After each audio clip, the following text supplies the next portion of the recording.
রূপ যৌবনে পরিপূর্ণ অপরূপা সুন্দরী এক মেয়ে জঙ্গলের পাশে থাকা নির্জন এক মেঠো পথ দিয়ে হেঁটে যাচ্ছে। এমন সময় হঠাৎ করে প্রচন্ড বেগে ঝড় শুরু হয়ে গেল। তখন সেই মেয়েটি দেখতে পেল দূরে একটা ঘর দেখা যায়। এই ঝড়ের কবল থেকে বাঁচার জন্য মেয়েটি ওই ঘরের দরজায় কড়া নেড়ে সাহায্য চাইল। একজন টকবগে যুবক ছেলে ঘরের ভেতর থেকে দরজা খুলে সেই সুন্দরী মেয়েটাকে আশ্রয় দিল। এদিকে দিন পেরিয়ে রাত হয়ে যাচ্ছে, কিন্তু ঝড় বৃষ্টি থামার কোনো নামগন্ধ নাই। এমন সময় মেয়েটি দেখতে পেল সেই যুবক ছেলেটি তার হাতের আঙ্গুল মোমবাতির আগুনে পুড়াচ্ছে।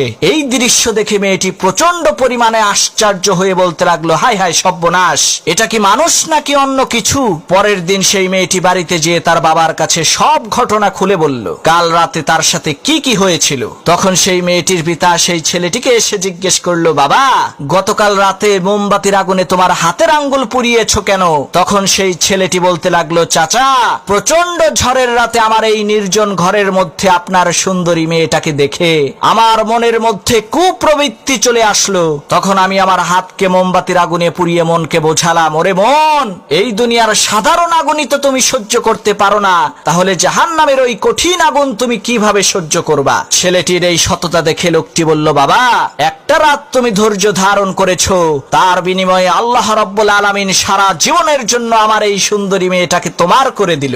আজই আমি আমার এই সুন্দরী মেয়েটাকে তোমার সাথে বিয়ে দেব, কারণ তোমার মতো সৎ ব্যক্তি খুঁজে পাওয়া এই দুনিয়াতে দুষ্কর। দুনিয়ার বিখ্যাত তিন অলস খাবার খাইতে বসছে।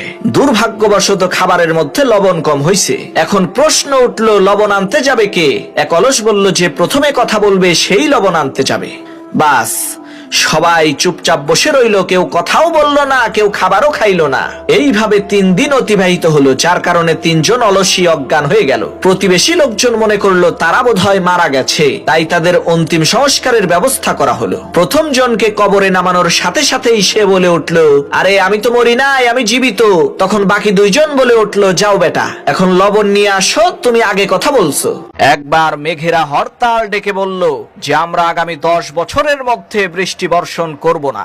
এই কথা শুনে সমস্ত কৃষকেরা তাদের লাঙল জোয়াল দিয়ে লাকড়ি বানিয়ে রান্না করা শুরু করলো। কিন্তু ওই কৃষকদের মধ্য থেকে একজন কৃষক, সে এই কথাটা জানার পরেও নিয়মিত হাল চাষ করতে থাকলো। ঘটনাক্রমে একদিন মেঘেরা তার পাশ দিয়ে যাওয়ার সময় তাকে জিজ্ঞেস করলো, আরে ভাই, তুমি তো জানো 10 বছরের মধ্যে আমরা কোনো বৃষ্টি বর্ষণ করব না, তারপরেও কেন তুমি বোকার মতো হাল চাষ করছো? তখন সেই কৃষক উত্তরে বলল, আরে মেঘ ভাই, 10 বছর পরে এমনটা যেন না হয়ে যায় যে হাল কিভাবে চাষ করতে হয় সেটাই আমি ভুলে গেছি, এ কারণেই আমি নিয়মিত হাল চাষ করি। কৃষকের এই কথা শুনে মেঘেরাও চিন্তা করলো, আরে 10 বছর পরে যদি আমাদের সাথেও এমনটা হয় যে বৃষ্টি কিভাবে বর্ষণ করতে হয় সেটাই আমরা ভুলে গিয়েছি, তখন তো মুসিবত হয়ে যাবে। এ কারণে ওই মেঘেরা তৎক্ষণাৎ বৃষ্টি বর্ষণ করা আরম্ভ করলো।